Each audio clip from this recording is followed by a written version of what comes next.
For a long time, CTR was the go-to metric in marketing. It was simple, easy to track, and mostly the default way to measure the campaign success. But that's no longer enough.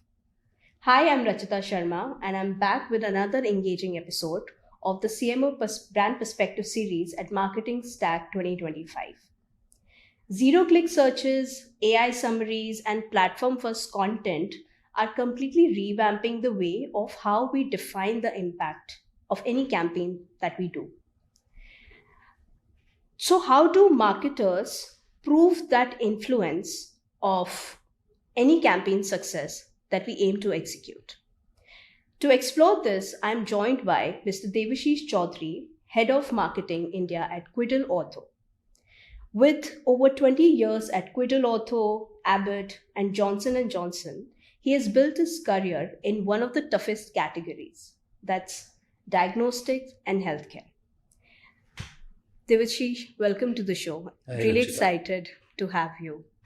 How are you feeling? I'm very, very glad to be on this podcast, honestly, and very excited to talk to you on this Great. interesting topic.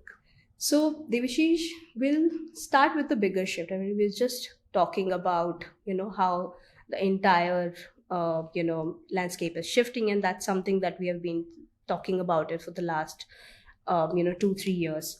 Over the last decade in perspective, if you will look at the CTR, the click-through rate, it has been the quick, metric of defining the campaign success, right?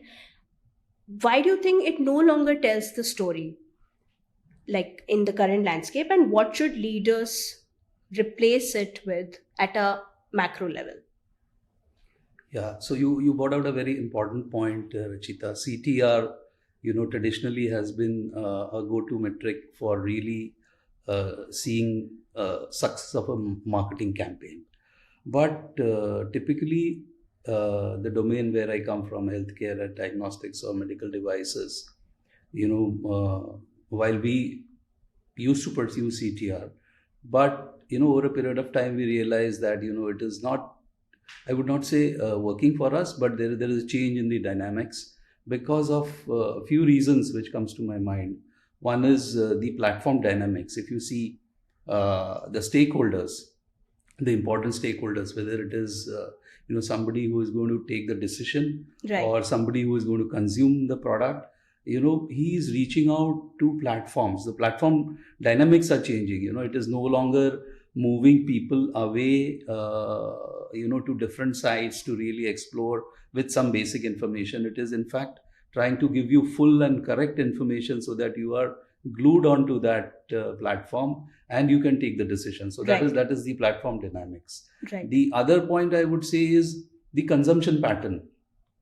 The consumption patterns are changing. Again, I'll come back to an healthcare example here is, if you see a clinician who is a prescribing clinician or a treating clinician to a patient, he is a fairly busy guy. He doesn't have so much time to really, put into and look and read and decipher himself that what could be the key action points. So on the platforms, if he is able to, get a summary, a peer-reviewed assessment and some actionable bullets, he's ready to implement it because he has got the basic knowledge. Right. From the patient perspective, if you see, they are, as we say, getting more informed by how there are health education sites where people reach out to multiple forums. They can, talk to with people, or patient experience they can seek and understand.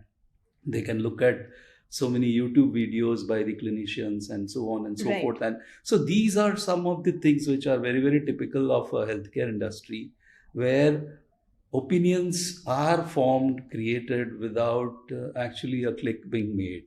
Right. And what is very, very important here is the trust is far more important than the traffic. And Right. what rolls in through all this process is how the trust is built by whatever content is provided to any of these stakeholders. Understood. Yeah.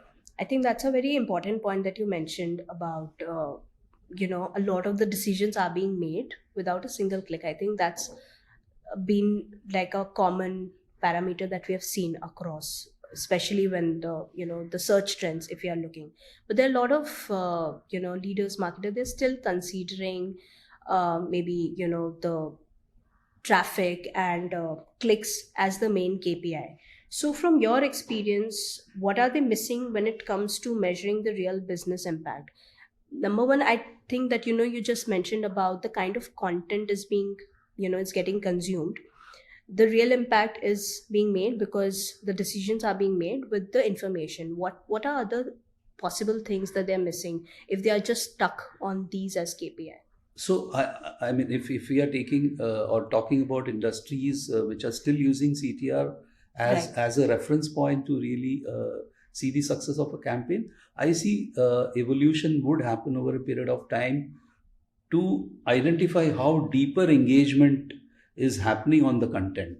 Right. And that is little different than the CTRs right now. In a CTR, what happens typically is the buyer reaches out to the website and does the purchase. That might change, Right. and there could be examples, whether it is a fintech industry or any other industry. I think lessons from the healthcare industry could be applied very well, and people will evolve over a period of time to see how engaged they are with the content and what is that value the content brings to them in terms of not only buying the product, what could be the other additional benefits they would get out of getting that or consuming that product. That is Right. what is going to become more relevant, and over a period of time I think CTR may lose its relevance even in the other industries. Right.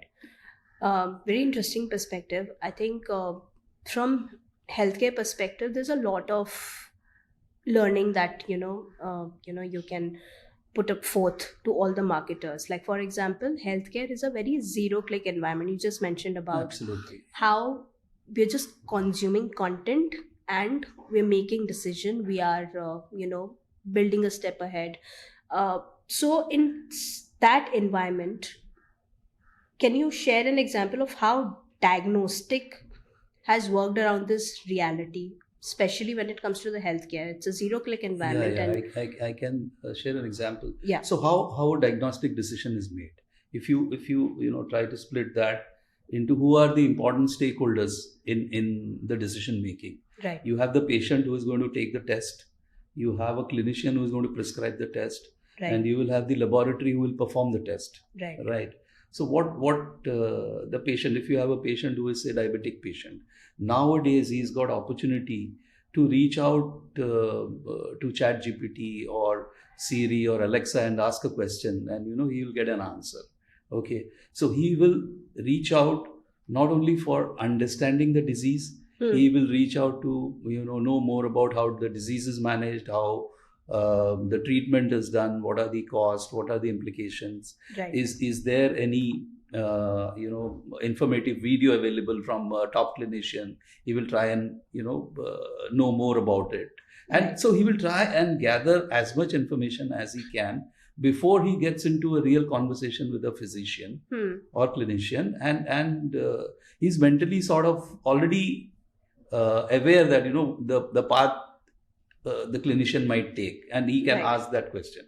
On the clinician on the other side, he would look at information which is available, ready to use, sort of, on the platforms, which could be something like LinkedIn, or on the medical education platforms, or in the professional networks where these information circulate quite often. Right. And if he is able to get some quick actionable to be implemented on a group of patients, he's ready to take that approach and treat the patient. Right. So that is the second part. The third part is the laboratory, who decides that if a certain test is prescribed, how I want to process, what technology I want to use, what are the peer feedbacks to it, what are the regulatory requirements, are Right. we all complying with that. So these are the three different perspectives of the stakeholders who are going to take that decision on diagnostic testing. Right. And everywhere what comes out from my experience is, you have to have trustworthy content, accurate content, clear content, simplified content for everybody to understand and implement, and the decision on diagnostics will be made. So Understood. this is a format which I see could apply to any other industry as well. Yeah. Understood. Talking about the content, a large part of it is driven by the brand authority, right? And all of the marketers across the industry, they're worried about their brand authority. But in healthcare, it's a survival stage, right? It's at the survival rate where you have to make sure that the credibility is being maintained, Yeah. right? At the same time, you cannot like be very salesy, right? There are so many of policies that we have to deal with across the platforms. So how do you operationalize the brand authority so that it sort of translates into some kind of a measurable growth? So you got a very nice point here. Healthcare is a very regulated industry in Right. terms of promotion and selling, and you cannot use the tactics which you would typically use in any other industry. Right. And it is highly regulated in that format. But within that, also there are ways by which you can reach out to the people who are important stakeholders and communicate your message. But I would say there are few important steps. Again, from my experience, I would say first is prove your worth. In the sense that whatever product, whatever technology, whatever solution you are selling in healthcare, you should ensure that it is available in the leading medical journals. It is available in the leading documentation, papers, white papers, Research etc. papers, but It is right. being talked about in the professional forums. Right. It is being discussed in the scientific sessions and CMEs and etc. That is one first step. I would say you have to have a product, you have to be superbly confident about it, and you have to tom about it everywhere. It is available everywhere. Right. Second important step in the process is, I would say, educate people. And since we cannot take that sales route or a very highly sales approach route, take the approach of educating people. And talk to doctors, talk to, say, medical technologists, talk to nurses, and educate them about the product, its usage, and what benefits it would get to the patient, and all that, so that it becomes an easy way for them to adapt it. Right. Second is that. The third part I would say is, try and establish referrals, in the sense that if the technology is good, the solution is good, it should be recognized, rewarded. Try and win some recognition over it, so that you can talk about it in a lot of conversation. And the last part is, if you could get some strong opinion leaders, and in healthcare we have something called as KOL or KBLs. Right. We use them, or some referral institute, to use our product and advocate our product. Right. In a very subtle way, not really the way they talk about. Say, for example, I'll explain all this process through example. Say, for example, a diabetes product company is successful. If you analyze the background, you would have seen, and I will not name the company here, that they would have had 20 papers published in last 2 years or 3 years in multiple journals, so that people can relate to them. Right. They would have trained 5,000 nurses on how the drug or whatever they have as a product is administered to the patient. Right. Okay, the nurses are trained, the product is available. They are they would have got awarded within the country or maybe globally for the technology they would have brought. And the last one is, they could look at some association, which is part of the professional forum. They also advocate it in their guidelines, in their professionally handling of the patient. So these are some things, if you do it diligently with lot of truthfulness, I think you are able to communicate your message very, very effectively. Understood. Now, from the measurement and sales alignment perspective, a lot of the factors that you just mentioned, it's a mix of, you know, tangible and intangible KPIs that we'll have to follow, right? And it's a long process. Gaining referrals, gaining that credibility, publishing papers. I think that's a long-term process, and that requires, a good amount of time. If from the marketing perspective, say we are saying the clicks are gone, right? What are the new lead indicators that you'll see working well in healthcare? And for example, in a diagnostic category per se, that is something that you will track that reliably show that any kind of a marketing effort that we are doing is gaining momentum.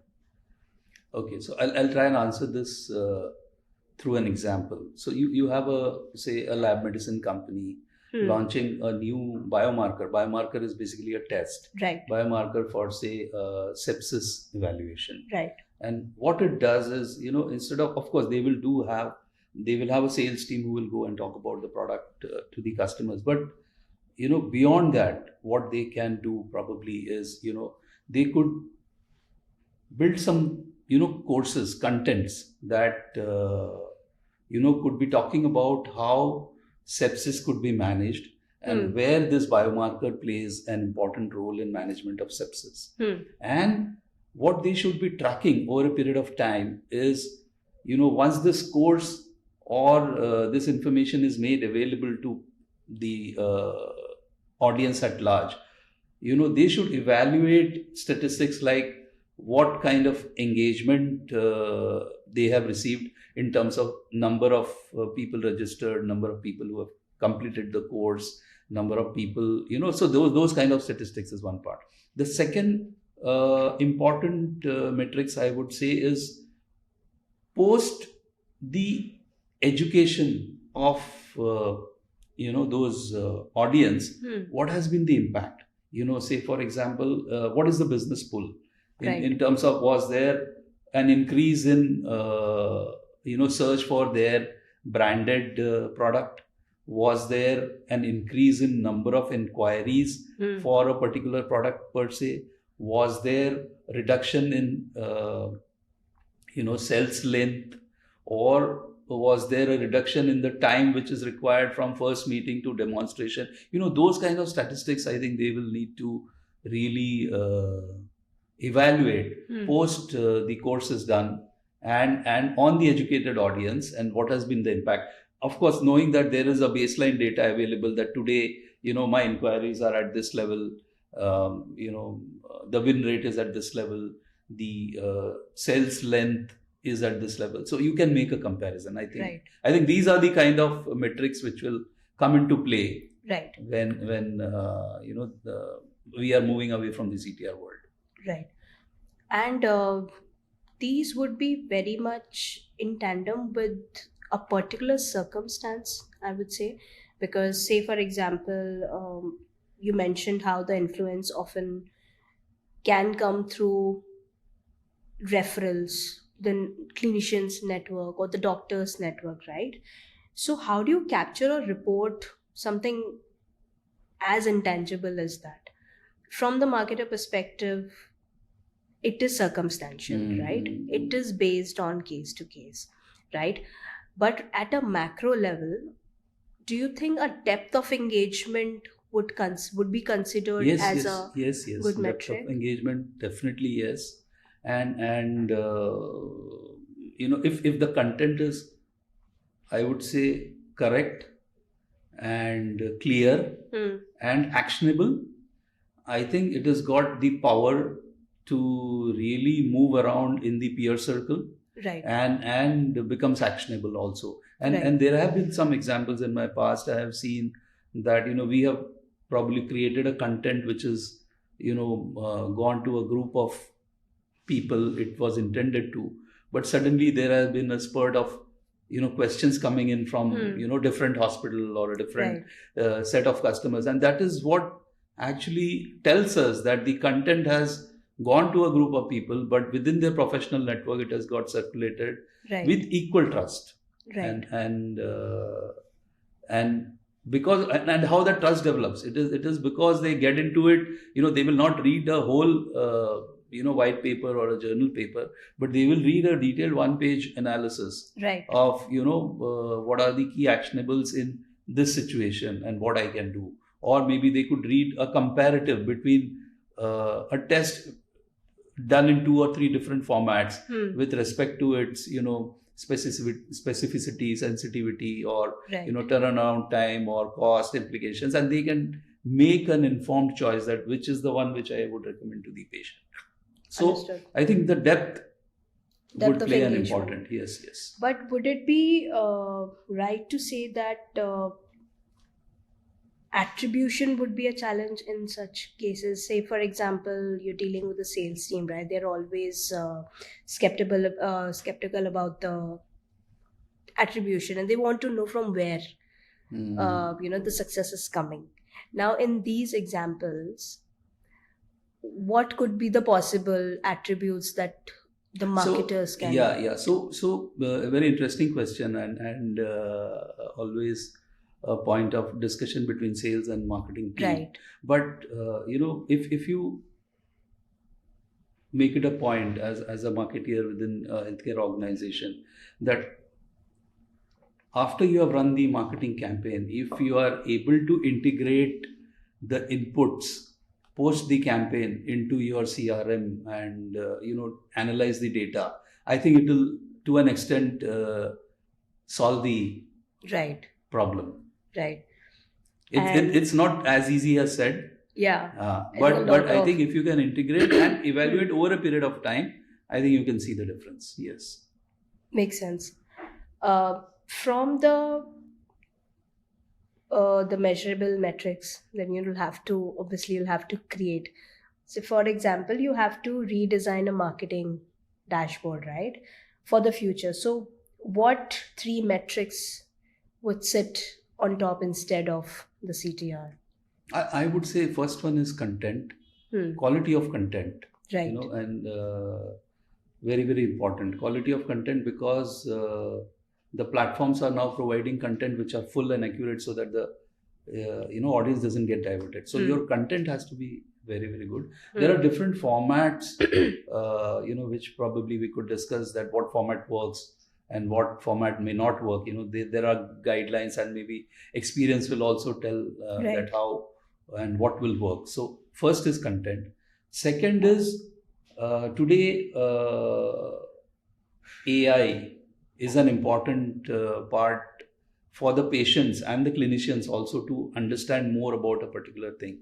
If you are able to become a go-to source to the AI with this clear and accurate content, probably you are able to reach. That is first part. The second part is being available at those trusted corners wherever decisions are being made. You have to ensure that you are reaching not only the professional platforms, you are reaching the medical education platforms, you are reaching the patient education platforms, and with the consistent language and very simplistic language, you are able to proceed. And the third one, I think I would say, is the engagement statistics. You need to have some evaluation, some metrics related to engagement statistics, because that is one metrics which will give you that what is that conversion rate is actually happening, which the CTR is today giving you. Right. Engagement metrics, the depth of engagement, that how many people have actually completed the course, for example, if you take that earlier example, and how many people have introduced the protocol in their hospital, and how many people have requested for my product. That is an important metrics. While content is important to attract the audience, you will need to engage the audience in the second phase. The third phase is we want to evaluate how the audience is reacting to it, and that is the engagement. Right. Glad you mentioned AI and the feasibility of it in the driving the efficiency. Now, especially when it comes to healthcare, AI summaries, voice assistants, platform first content, right? So they are collapsing the roles of websites, right? People are Absolutely, not absolutely. going to the websites. So, what strategies would you recommend to ensure that you are relevant whenever those searches are happening? So, especially in, from the perspective of healthcare, if you can share something. So my take here would be is you should become the go-to source for AI. And how do you become the go-to source? You have to have clear understanding of what you are trying to treat or what you're trying to promote. And the communication has to be very simplistic and in the language, in the medical terms, if it is for the clinicians, and even simpler Right. if it is for the patient. And one suggestion here is, you know, act like a teacher here rather than being a salesman, Right. and Yeah, that's very important. refrain from tricking the AI, because AI is very smart. So you have to be very simple, clear, accurate, and correct. Is the approach I would take. Right. And also, I think investing in models where, your content is being featured on the top LLMs, and, we are making sure that the most relevant, like you mentioned, like be relevant, not salesy, right? I think that's a very important part, especially in healthcare when the first search happens. The first search happens usually with a problem, with a curiosity, and at that point the user does not want to look at the product, but they genuinely want to understand the problem they're facing, right? Understand more about it. Now, say 5 years ahead, what will marketing leaders be judged on if clicks are no longer in play? I think we talked about it already. What they will be judged on is how they attract the audience by the way of what content is made, Right. how they ensure that the audience is sticking onto that content and reacting to that content or Right. trying to understand more of that content, Right. and what is the commercial reaction, I would say, is the third stage, that whether he is learning deeply, whether he is taking that content, discussing in the professional forum, peer forum, or whether he's implementing it directly. Those kind of changes are definitely in the offering for healthcare industry for sure, and I guess these are applicable even for the other industries. Devshit, before we wrap up, I've got a quick game for you. It's called If I Had No CTR. uh, So the rules are simple.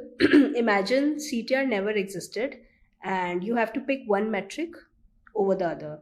So you can add a one line reason if you'd like, but you have to choose, and you have to say the answer very quickly. So if you had no CTR, would you rather measure impressions or branded search volume? I would measure impressions here, Okay. because the more important here is the education. Right. And if I'm ensuring that the content is educating enough and a lot of people are accessing the education, I think over a period of time those impressions will convert into meaningful Right. relationships. So Yeah, I think it makes complete initially sense. I would Yeah. vouch for impressions. Over a period of time I might change that metric, but to begin with, definitely impressions. Okay. If you had no CTR, would you focus on engagement rate or voice search share? Engagement rate, because voice is also engagement rate eventually, Right. right? I would go with engagement rate. Okay. If you had no CTR, would you put your budget into content authority or paid reach? Content. Yeah, I think that's a no-brainer Content. for sure. Yeah. Right. Great. I think this gives us a sense of how you think when clicks are not in the picture. Thank you so much, Devashish. I think we had a really good, compact session on the future when the clicks are no longer in stay. And thank you so much for your time, for the podcast. And I hope you also enjoyed Yeah. the entire session. Thank you, Rachita, for inviting me here. I would only like to close this by saying that at least again I'm coming back from the healthcare perspective, that if in India, particularly, everyone is a Bollywood fan, some type of movie. Right. So I personally feel that the organization, operation, or the sales or the revenue is basically the movie, and marketing is the music, which could have background music, it could have songs, it could have dance numbers, depending on the situation. You evolve, so different types of campaigns, but the Right. objective is to ensure that the movie is a hit. Right. And so these are all the elements, actually, digital elements, which allow us to bring in that variations in the music through marketing, and make the entire script really memorable. Great. Thank you so much. I think this is like a perfect note to end our conversation. And to everyone who's watching, the definitions are changing, especially in the AI world. The clicks are disappearing, and I hope we are able to pull a lot of good insights that are helpful for all of you. And do not quit. We have a lot more coming up in the upcoming sessions. Keep on watching. Thank you for your time.